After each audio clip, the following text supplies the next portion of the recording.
Good morning everyone and welcome back to a brand new video of Fox Flicks on the Game Theaters. Today we're checking out as they explain the lore of Dandy's World. It's another Roblox thing, so let's hop in and see what they were able to cube up today. Roblox is at it again. Move over, doors. There's a new horror game in town that's taking the internet and our subreddit by storm, and its name is Dandy's World. But don't trust that smile for a minute, friends, because behind it is a sad and broken character who ruined the lives of his friends, his creators, and the very studio we're exploring. Oh, so hello, Bendy Internet! the Welcome to Game Theory, the show that just can't get enough black goo. Think about it. Bendy, Doors, Welcome Home, Bob Mod, FNAF, all of them have a black goopy thing that leads to one thing. Lore. We should probably just plug it into my veins at this point, but alas, HR... Okay, no, do not plug black lore into your veins. Don't. won't let me do it. And given it's been a while since my last black goopy hit, when I saw our subreddit blowing up with a game called Dandy's World that also had its own black goo, I was very excited to gobble up whatever sticky dark lore this thing had to offer. On the surface, Dandy's World is a multiplayer survival horror game on Roblox. The game itself takes place in an abandoned educational center and museum called the Garden View Center. We play as these little creatures known as toons. Our job is to hop into the elevator with some friends and complete various tasks, while collecting items that can be traded into the lead character Dandy to unlock even more toons to play as. But as you might expect, we're not the only things creeping around these empty halls. The deeper we go, the more we start to get a sense of what happened to this place once filled with the sounds of children's laughter and joy. What happened to this beloved place to shutter its doors, and why it has suddenly come back to life with evil versions of the toons known as Twisted, that are trying desperately to stop us dripping with that delightful black goo. There it is. Oh, that's the good stuff. So, step into the elevator, loyal theorists, because we're gonna get to the bottom. You know, hold on. Would that black goo be better as a drink, a smoothie, or soup? Of what's really going on in Dandy's World and its smiling rainbow flower mascots. The history of the Garden View Center actually starts with this note that you can find if you don't die to the various Twisteds chasing you around the various floors. It's an application for a business loan dated 1984. It's always the 80s, isn't it? It's always the 80s that just has some diabolical shit. From this, we can see that the Garden View Center is the brainchild of two young visionaries, Henry Stein and Joey Drew. Wait, no, I meant Delilah Keene and Arthur Walton. Although the connections between these two and Bendy definitely keep going. Thanks to a note sketched out by Arthur, we can tell that he was the one who originally designed the look of the toons. As for Delilah, she was a bit more sus. After seeing the sketch of the lead character Dandy, she writes back to Arthur saying, "What about the others? You said he had friends. Yes? I'll need them. Respond ASAP. By the way, out of coffee. Get more. Also ASAP." If she's anything like me without my morning coffee, things are about to get real bad. Even worse if she's like Santi. But despite the clearly ominous language, Arthur doesn't seem fazed, saying, "You've never failed me before, Delilah." Then, in a recent update, the developers added these portraits of Garden View's two founders. Arthur is dressed to the nines. I tip my hat to you, sir. And Delilah... You know what? I gotta approve that. ...is covered in black goo. See, Arthur, this is how it starts. And then you decide to leave, and your business partner creates an inky dimension inside their apartment, which is meant to house an inky version of you that they can torture for all eternity. It's a tale as old as time. Although, this black goo is a that's a tale as old as, 5 years. Little different to the living ink from Bendy. It's called Ichor, and not only can we find this black goo all over the place during the game, but when you get caught by a Twisted, your toon explodes into the stuff. It's almost like the Roblox PG safe version of blood, and the name certainly lends itself to that line of thinking. Ichor isn't just a made-up word. It comes from what is very quickly becoming my favorite thing to talk about on this channel. Say it with me now. Greek mythology. I wonder why there's so much of this in indie horror these days. Probably a theory for another day. So make sure you ink splat that subscribe button like your life depends on it, because it just might. Anyway, the ancient Greeks believed that instead of having blood coursing through their veins, the gods had a mysterious substance known as ichor. They also believed that if a normal Okay, I'm sorry. Is it ichor? I swear, I've heard people pronounce it as ichor my whole life. Human were to come into contact with ichor, they would die instantly. So that's it? Ichor is just the blood of the toons? Oh no, my friends, there is a lot more going on here. Because ichor... Actually, in some laws, it says that, well, like he said, that coming into contact with it, a mortal would die. But others have said that if a mortal was to drink the Ico or Ico or whatever the hell it is they could instead become a god. Not replace the god, just gain godhood. That would be it. Is also this game's form of currency. We collect more and more of this stuff as we descend further into the levels of the Garden View Center. But what do we use this precious Ichor to purchase? More toons to play as from Dandy's shop. Almost as if Ichor isn't just the blood that's coursing through them, but it's actually what is used to make the toons. And given the notes and photos we found from earlier, while Arthur was the one who originally designed the toons, it was Delilah who brought them to life using the Ichor. I guess it really is just the ink machine after all. And similarly, it has an unfortunate side effect. You see, as you play and encounter more of the Twisted Toons, you unlock research that gives you more lore about each character. Several of the research entries mention that it's the Ichor, and more specifically being overcome by Ichor, that turns these happy-go-lucky Toons into the twisted monsters they are now. That also explains so the obvious 2 months is too bad. Why all of the Twisteds can be seen with Ichor pouring out of every orifice. They are literally so full of the stuff, it's leaking out of them. So then, if this stuff is so volatile, why make Toons to begin with? As I mentioned, Arthur and Delilah get their loan in 1984, and from there, they set up the Garden View Center as a children's educational center and museum. What it was a museum of back in 1984 is unclear exactly, but based on 2 Polaroid photos dated 1988, what is clear is that these characters were originally designed as a selling point for the center. Unlike other attractions, the Garden View Center didn't have just people in mascot costumes or cuddly animatronics. They had living, breathing versions of the Toons that kids could come and meet. We all know how well that goes. Although it appears as time went on, these characters became popular beyond just the center. Despite this place looking abandoned for years, there are a bunch of posters still lining the walls that give us some interesting details. First off, they made me realize that my own office walls were somehow looking more barren than an abandoned facility. Dude, you don't as have if someone anything. had come and stolen everything. Then again, I also don't really have too much. Before I moved in. Thankfully, our good friends at Displate saw my plight and offered to sponsor this episode to help me out. Now, instead of just looking into the void of yellow reminding me of the man who ransacked my office, I met with high-quality metal posters with faces from some of my favorite franchises like Crash Bandicoot, Spider-Man, and Spyro. And unlike regular posters, they're not gonna fade or tear ever. So I can continue to stare at my beautiful blue boy until the heat death of the universe. But even if I did decide it was time to look into another character's eyes longingly, Displate has made it super easy thanks to 1, their catalog of over 2 million pieces to choose from, plus their new Textra style posters which add a nice tactile texture and 3D contours, making it easy to find that little bit of style this room has really been missing. But 2, their unique magnet technology that allows me to take the old one off the wall and put a new one up, simple. No holes, no drilling ever. Which is great because I'm not much of a handyman, and I'm not sure Justin would be too thrilled if this place started looking like Swiss cheese. Although it would make sense with the yellow. And the best part, Displate is currently offering you theorists an incredible discount. If you buy 1 to 2 posters, you're getting yourself 25% off. If you order 3 or more posters, you're getting a massive 35% off. Which means you'll have plenty of money left over to plan any revenge plots against a rogue employee that keeps stealing your stuff. You know,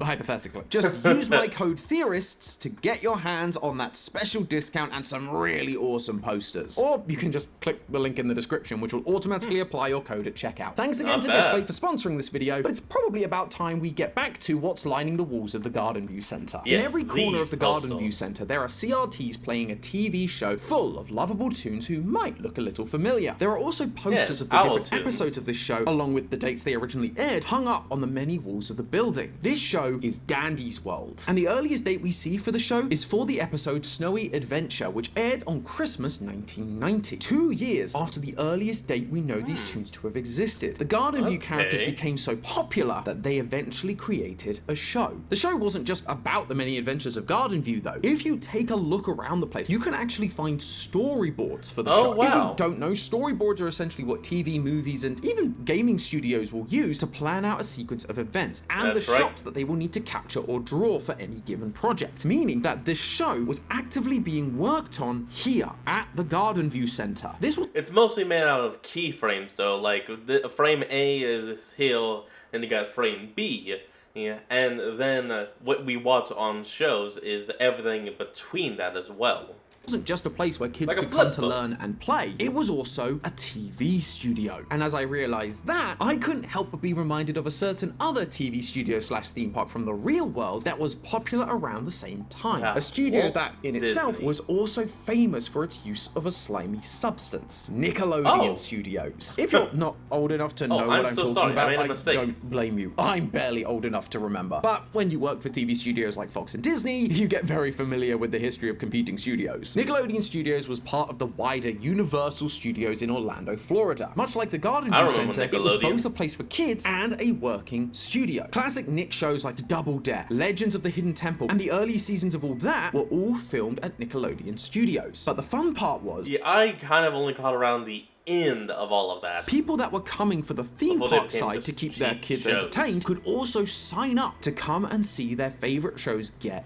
made. If you were lucky enough, you had the chance of being in the audience to watch these shows being made live. Make the Grade was produced before a live audience in Nickelodeon Studios at Universal Studios in Orlando, Florida. And of course, Ah, we how can't great. forget about Oh, the there it slime. goes. Nickelodeon and their patented green slime go together like peanut butter and jam. Sorry, jelly. No, if Icor is Jam and supposed to jelly, be it's the Garden same View's thing. version of slime, that would make Double Dare a whole lot more morbid. This idea of live studio filming is exactly what we're seeing happening in the Garden View Center. While the clips for the TV show are definitely cartoons, the characters themselves are toons, and they talk as if these events were real events that really happened. For example, one of the episodes of the Dandy's World yeah. TV show was called Winning Big, and it features a toon named Scraps on a game show, well, Winning Big, with the show being Winning hosted Big, by yep. another toon, V. But despite this presumably happening on a fictional TV show, the actual V and Scraps have memories of this event. In one of the dialogues that can happen among the characters between levels, V and Scraps say this. Hey V, you're not mad at me for winning all of your game show prizes, right, V? I'm gonna take that as a yes. In V's another set of definitely dialogue, upset. V claims Scraps' victory on the game show was down to pure luck. It doesn't really make much sense that V would be so salty about what happened on a TV show about her. Instead, it's more likely that she is mad because it really happened. These tunes are more than just I mean, there is a chance all of those quote-unquote shows were actually plugged into them. Like, it was made, acted out, and all of that, but before airing, it was plugged into their heads so that they could then, answer questions for anyone that was touring the studio. live action characters for the kids to meet. They were the performers that starred in the show. And those kids who were touring the center would have the chance to watch the show being recorded live. And I use the word would have very specifically. The show was a massive success. We know that by 1990, Dandy's World was on the air and ran for over a decade. But as with all indie horror histories, the winning streak couldn't last forever. The final Never episode of does. the show was planned for July 21st, 2002. But from what we can tell, it never actually made it to air because according to the city newspaper, on June 24th, 2002, the Garden View Center closed its doors. The last aired episode we know about was from 2001, which Apple again and Day lines up Out. with what we saw from the Nickelodeon studios. The studio began to lay off staff that same year, 2001, and the game shows being produced Oh, there had okay. production halted, while Nickelodeon Animation continued in other locations, which is another reason why I feel like Dandy's World was being produced as a live action production. If there was just another animated cartoon, Alright, we'd alright. likely see remnants of the show still going on, but as it stands, the show stopped at the same time the studio did. However, compared to That Nick appeals to be Studios' closure true. being due to the heavy shift in animation and the increase in shows needing to be filmed in Los Angeles, Garden View's closure was a little more mysterious. According to that same newspaper, it was shut down due to a quote malfunction incident, which, as we all know, is malfunction. indie horror corporate speak for our creation turned on us and tried to kill everyone. It's even more Yep. suspicious when the creator, Arthur, was asked to comment and chose to remain silent, especially when behind the scenes he makes it abundantly clear that he knew exactly what was going on. He writes in a letter to his Maybe he was actually trying to stop it all from continuing to the point it did, but then Delilah said, hey, shut up, we'll do this. longtime business partner Delilah. Delilah, we need to talk. I know you've kept reassuring me that what had happened wasn't due to anything you had done. You had to have known this could happen to him. If you did, why didn't you tell anyone? Why didn't you tell me? Something like this doesn't just happen. That him that Arthur is referring to, the one that something happened to, the one that Dandy? malfunctioned, I believe, is none other than the star of the show, our titular flower, Dandy. Let me explain. Ever Please since do. Garden View Center closed down, several of the other toons have talked about how uneasy they feel around him. And we don't have to take their word for it. We can see it for ourselves in-game. In between levels, Dandy pops up in the elevator to sell you power-ups to make your run And yet, look at the way he talks. Just buy something already. Like, he's sick and tired. Like, he just doesn't want to be around. easier. But if you instead choose to not buy from him, Dandy starts to get more and more frustrated. If you continue to ignore him, things become less fine and dandy, and Making a he'll have a big mistake. full-blown meltdown. He will turn into his twisted form, and you better Holy- watch out because he'll soon spawn on an upcoming level to hunt you down. Dandy is a loose cannon, ready to snap at any moment if he doesn't get his way. Based on my years of indie horror experience, my hunch is that this is what happened on the day of the malfunction.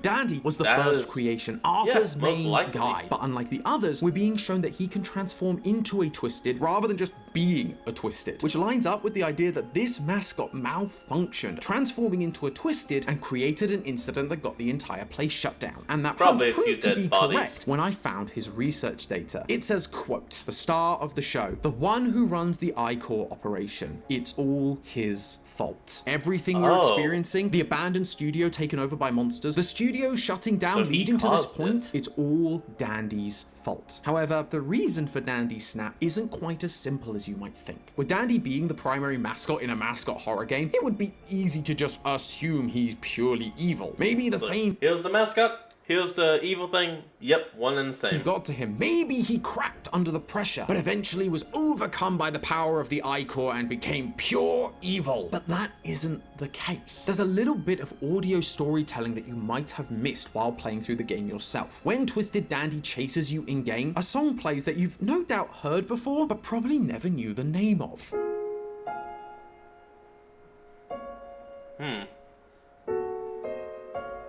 Oh, This yeah. song is called Claire de thought Lune, that. and it's based off an 1869 poem by Paul Verlaine. A poem about someone who looks happy on the outside, but deep down is sad. Quote, playing the lute and dancing and all, Oh, the frown behind the mask. but sad beneath their fantasy disguises. This song is telling us what Dandy and also his friends are. They are these picture-perfect, happy, smiling toons that's what it performing is. for the joy of others, but deep down, they're sad. And they're sad because of what we saw during the Christmas update last year. According to another set of letters, after Christmas had passed, some of the Christmas-themed toons were doing the whole Blair Witch thing and hiding in the corner. Delilah's response was basically, Why? Christmas is over, just throw them into storage till next year. Even though the toons are alive, they were being abused by their handlers and treated like props. Only Oh, good for the thing they deal. were made for and nothing else. Behind their smiles were sad and lonely creatures. Dandy's dialogue when he thinks you're ignoring him at the shop matches this. We're friends here, right? Friend? What is happening? He's confused, he's I scared, don't he know. is terrified that he too has lived past his usefulness. That if he I is mean, no you kind longer of the have. star, that he and his friends face the same fate as those Christmas toons. And my guess is that's exactly what happened on that fateful day in 2001. Dandy saw how his friends were being treated. He got scared. He didn't want to Maybe be he ignored, to spoke be out. forgotten, to no longer be the star. And as a result, he became overcome by the I-Core and ultimately caused all the toons to be locked away forever. A